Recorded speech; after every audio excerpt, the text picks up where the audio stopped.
예수께서 우리 한 목소리로 공독하도록 하겠습니다. 예수께서 그의 12제자를 부르사 더러운 귀신을 쫓아내며 모든 병과 모든 약한 것을 고치는 권능을 주시니라. 12사도의 이름은 이러하니 베드로라 하는 시몬을 비롯하여 그의 형제 안드레와 세베대의 아들 야고보와 그의 형제 요한, 빌립과 바돌로메, 도마와 세리 마테, 알페오의 아들 야고보와 다데오, 가나나인 시몬 및 가룟 유다 곧 예수를 판 자라.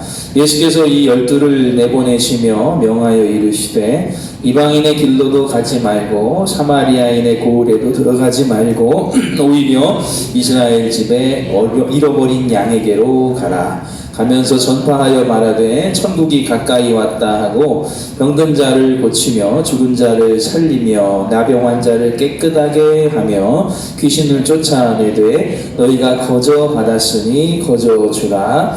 너희 전대에 금이나 은이나 동을 가지지 말고 여행을 위하여 배낭이나 두벌 옷이나 신이나 지팡이를 가지지 말라. 이는 일꾼이 자기의 먹을 것 받는 것이 마땅함이라.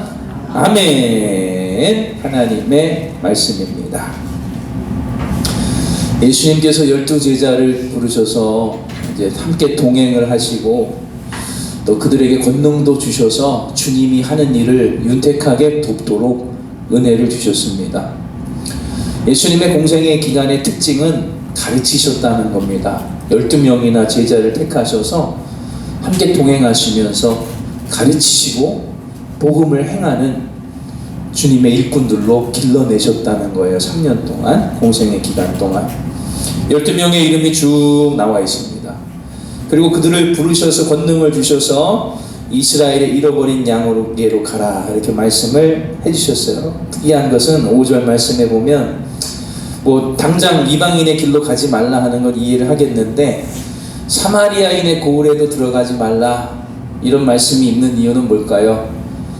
마태복음이기 때문이에요. 마태복음은 내 민족 히브리인과 유대인을 먼저 복음을 증거하고 싶은 마음에 기록된 책이기 때문에 그렇지, 당연히 사마리아인의 고을에도 들어가서 사도행전에서 능력이 나타나고 예수 믿는 자들이 나타나게 되죠.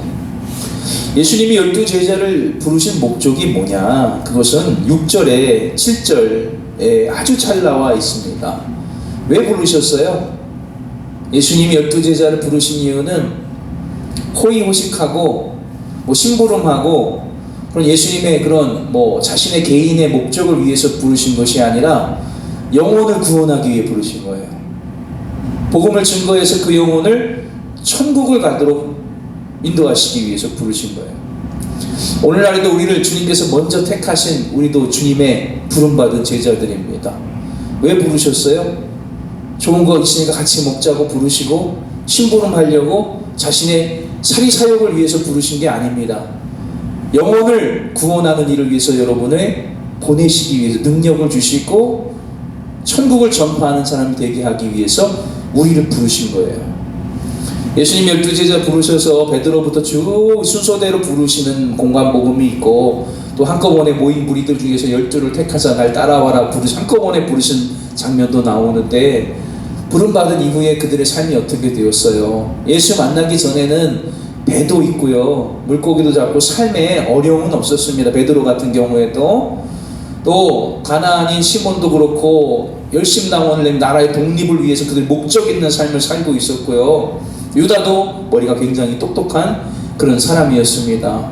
또 개개인의 면면들을 보면 특별히 예수를 쫓아오지 않아도 그들의 인생에 문제가 없는 사람이었어요. 그런데 예수를 만나고 나니까 오히려 어떻게 됐습니까? 머리 둘 곳도 없고요. 우리 선생님 랍비는 당시에 랍비라는 사람들은요, 제자들을 두고 그들에게 하나님의 율법을 가르치거나 또는 행동을 중요시하는 랍비도 계셨고 말씀 공부를 가르치는 중시하는 랍비도 있었고 공동체들을 이루는 사람들이 있었습니다. 그러나 이렇게 예수님처럼 12제자를 계속 같이 먹고 자면서 따라다니면서 평생을 함께하는 랍비는 흔치 않았어요.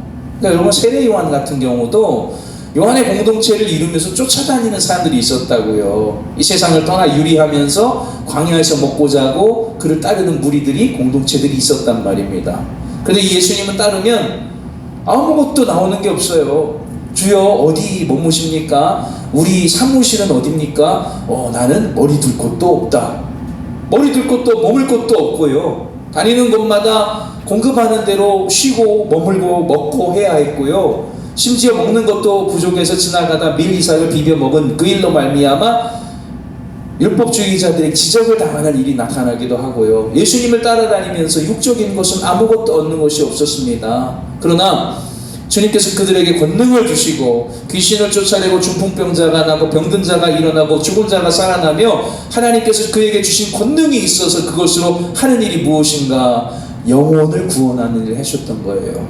우리 사랑하는 성도들도 우리를 먼저 부르신 이유는 주님 천국을 증거하고 영혼을 구원하기 위해서 나를 주님이 부르셨다 기억하면서 우리가 구원해야 할 내 손에 붙여주신 하나님의 그 귀한 이름들 영혼들을 위해서 헌신하고 수고하고 또 그 영혼의 구원을 위해서 최고의 열심을 다하는 그런 우리 모두가 될 수 있기를 주님의 이름으로 간절히 축원합니다. 아멘. 함께 기도하겠습니다.